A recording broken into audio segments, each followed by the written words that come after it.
Hello every one.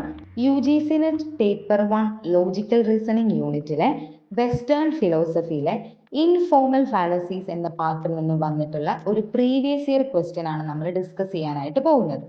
I have listened to the parliament speech of the president of the country XYZ once. From that, I must conclude that he is a lousy speaker.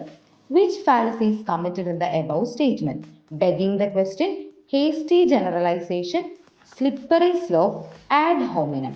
പ്രിമൈസിൽ പറഞ്ഞ കാര്യം തന്നെ നമ്മൾ വീണ്ടും കൺക്ലൂഷനിൽ പറയുന്ന type of ഫാലസിയാണ് നമ്മൾ begging the question എന്ന് പറയുന്നത്.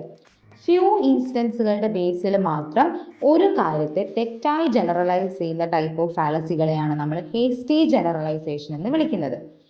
ഒരു small action further chain of ആക്ഷൻസിലോട്ട് ഇടയാകും എന്ന് നമ്മൾ പറയുകയാണെങ്കിൽ അതാണ് സ്ലിപ്പറി സ്ലോപ്പ് ഫാലസി. ഒരാളുടെ ആർഗ്യുമെന്റിനെ അറ്റാക്ക് ചെയ്യാതെ അയാളെ പേഴ്സണലി അറ്റാക്ക് ചെയ്യുവാണെങ്കിൽ അത് ആഡ് ഹോമിനം ഫാലസി ആകുന്നു. ഇവിടെ എന്താണ്, XYZ എന്ന പേരുള്ള കൺട്രിയുടെ പ്രസിഡന്റിന്റെ പാർലമെന്റ് സ്പീച്ച് മാത്രം കേട്ട് ഞാൻ കൺക്ലൂഡ് ചെയ്യാണ് that he is A lousy speaker.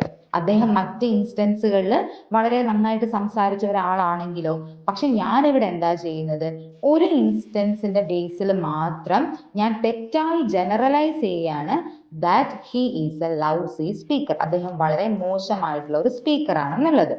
അതുകൊണ്ട് തന്നെ ഇതൊരു ഹേസ്റ്റി ജനറലൈസേഷൻ ഫാലസി ആകുന്നു.